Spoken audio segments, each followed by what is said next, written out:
August ಫಸ್ಟಿಂದ ಹಿಡಿದು 7ನೇ ತಾರೀಕುವರೆಗೂ ಬ್ರೆಸ್ಟ್ ಫೀಡಿಂಗ್ ವೀಕ್ ಅಂತ ಹೇಳ್ತೀವಿ. And most common complaint what a mother would address to the doctor during this period ಏನು ಅಂತ ಹೇಳಿದ್ರೆ ಎದೆ ಹಾಲು ಕಟ್ಟೋದು. ಸೊ ಎಲ್ಲರಿಗೂ ಸೇ ಫಾರ್ ಎಕ್ಸಾಂಪಲ್ ಈ ಡೇ 10 to 15 ಮೇಲೆ post delivery there will be over secretions of milk for a particular period of say only 10 to 15 days.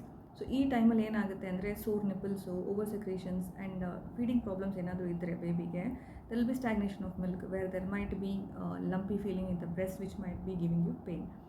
So ಈ ಹಾಲು ಕಟ್ಟಿದಾಗ ಏನು ಮಾಡಬೇಕು ನೀವು ಫಸ್ಟ್ ಅಂದರೆ ಕಟ್ಟಿರೋ ಹಾಲನ್ನ ಹೊರಗಡೆ ತೆಗೆದಾಗಬೇಕಾಗುತ್ತೆ. So you can have the hot fermentation and little bit of pain killers and take it out. But if at all ಅಂದರೆ ಏನಾದರೂ ಫೀವರ್ಸು ಮತ್ತು ಏನಾದರೂ ತುಂಬ ಜಾಸ್ತಿ ಸ್ಕಿನ್ ಚೇಂಜಸ್ಸು ಇಲ್ಲ ತುಂಬ ಜಾಸ್ತಿ ಪೇನ್ ಏನಾದರೂ ಇದ್ದರೆ better to address to the doctors as early as possible. ಏನೇ ಇಶ್ಯೂಸ್ ಬರಲಿ ಈ ರೀತಿ ಈ ಬ್ರೆಸ್ಟ್ ಫೀಡಿಂಗ್ ಟೈಮಲ್ಲಿ always encourage only breast feeding. Try to come out of this difficulties. Don't stop breast feeding for any reason because mother's milk is the best milk. Avoid formula feeds.